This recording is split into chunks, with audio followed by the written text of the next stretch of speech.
This morning, mobilization orders were issued to IDF reservists who serve in the air defense battalions. This is because of threats from Iran that there will be revenge attacks following the elimination of senior Islamic Revolutionary Guards Corps officials in an airstrike in Damascus on Monday. Iran's reaction to this assassination is likely to include increased rockets attacks by Hezbollah into Israel, and this is why Israel is moving to strengthen air defense. However, there is another possibility that Iran could attack Israeli and Jewish institutions around the world. This includes embassies, but also synagogues and Jewish community centers.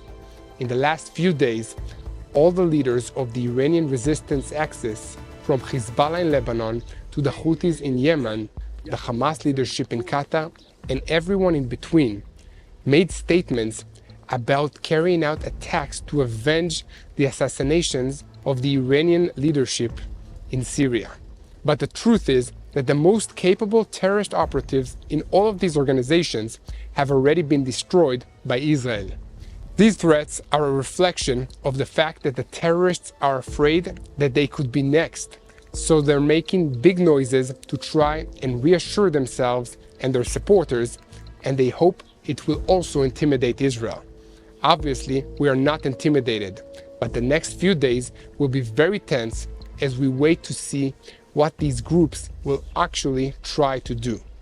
We will continue to update you on this topic, and we invite you to join us in sharing the truth by sharing our videos and subscribing to our YouTube channel. Thank you so much for all your supports.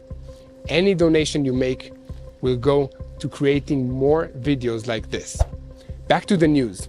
This morning, the IDF spokesperson's office published updated information from the Shin Bet's interrogations of the hundreds of terrorists who surrounded the IDF during the recent operation in the Shifa hospital in Gaza City.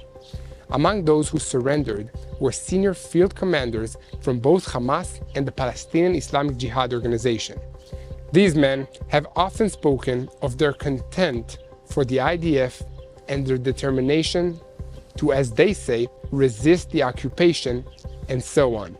But for all this tough talk, as soon as the Shin Bet started asking them questions, they immediately began to tell everything they knew about their fellow terrorists, the location of stored weapons and ammunition, and everything else that the Shin Bet wanted to know. Some of the most valuable intelligence the Shin Bet got from these interrogations came from members of the Hamas Ministry of Internal Security and the Hamas emergency committees, and even Hamas military intelligence itself. This included the deputy head of the news department in Hamas's military intelligence, Asraf Abrahim Samur. He told the Shin Bet all about the Hamas operations of the Shifa hospital and the various branches of the organization which used it. This is what happens when a terrorist organization with no positive vision for the future, based on personal connections and favors, gains control of a territory. As soon as the network of personal favors is disrupted, it's every man for himself, and everyone betrays his friends to save his own skin. Meanwhile, soldiers from the IDF 7th Division are fighting in the El Karara and the Abbasaida neighborhoods in the northern part of Khan Yunis. These mopping up operations include many encounters with Hamas terrorists, which always end up the same way, with some terrorists being eliminated and many others surrendered and telling the IDF about the remaining holdouts. This allows the IDF to carry out more raids, eliminate more terrorists, and then locate and confiscate large stocks of weapons and ammunition so that the remaining terrorists can't use them against Israel. In all of these raids, valuable intelligence documents are also seized and handed over to the Shin Bet.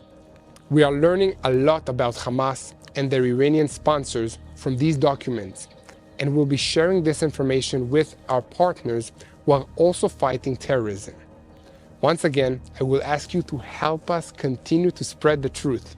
It's very important to take a minute, hit the follow button, so that together we can spread the truth. So please subscribe to this YouTube channel and keep praying for the peace of Jerusalem. Switching our focus now, I want to talk about a report in the British newspaper, The Guardian. This report is about the IDF's use of artificial intelligence. This report sparked a lot of interest, so we went to take a look ourselves. The system the IDF uses is called Lavender, and according to the IDF Cyber Command Unit 8200, which developed it, it has already been used to help identify 37,000 potential targets based on their connection to Hamas. Here's how it works. The Lavender system knows how to create a database of people with characteristics which make it likely that they are members of Islamic Jihad or Hamas organizations.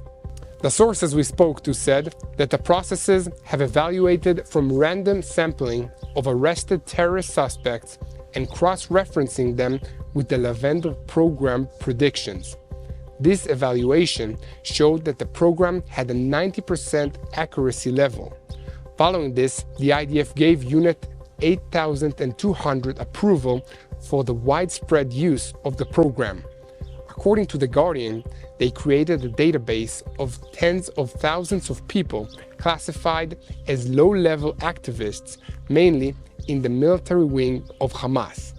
Another AI program code named The Gospel focuses on buildings. This database is constantly fed updated information, which it processes, cross-checking with other information, and producing up-to-date layers of information on military operatives of terrorist organizations.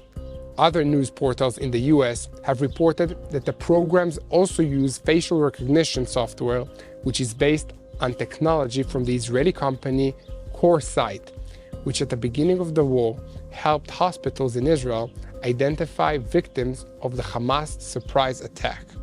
According to Israeli intelligence officials, the software also uses Google Photos and can recognize faces from large crowds and from photographs taken by unmanned aerial vehicles.